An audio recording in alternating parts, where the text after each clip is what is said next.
ములుగు జిల్లా వాజేడు మండల పరిధిలోని ప్రగళ్లపల్లి గ్రామంలో 2 తలల పాము హల్చల్ చేసింది.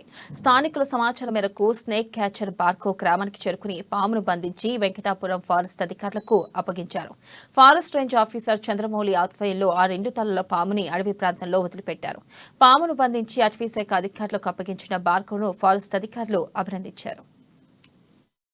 దీన్ని మేము మాకు భార్గవ్ అనేది భార్గవ్ అనే స్నేక్ క్యాచర్ గత కొన్ని సంవత్సరాలుగా మాకు తెలుసు. డిపార్ట్మెంట్ కి ఎంతో సహకరిస్తున్నాడు. ఇదే కాకుండా ఇదే ఫస్ట్ టైం కాకుండా ఇంత ముందు కూడా డిపార్ట్మెంట్ కి ఎన్నో పాములని బయట ప్రమాద స్థితిలో ఉన్న పాములను కానీ లేకుంటే ప్రజల నుంచి రెస్క్యూ చేసి పాములని చాలా అడవులో వదలడం జరిగింది. ఈ సందర్భంగా భార్గవ్ కి సర్వేశ్వరరావు గారికి నా ప్రత్యేక ధన్యవాదాలు. ఇక ముందు కూడా ఏమైనా ఇలాంటి ఇన్ఫర్మేషన్ ఉంటే వాజేడు వెంకటాపురం మండల పరిధిలో ఏమైనా ఉన్నా మాకు తెలియజెప్తే మేము దీన్ని రెస్క్యూ చేసి సేఫ్ ప్రదేశంలో మేము వదలడానికి ప్రయత్నమిస్తాము. మరొకసారి భార్గవ్ కి మరియు సర్వేశ్వరరావు గారికి నా ప్రత్యేక ధన్యవాదములు. మనకు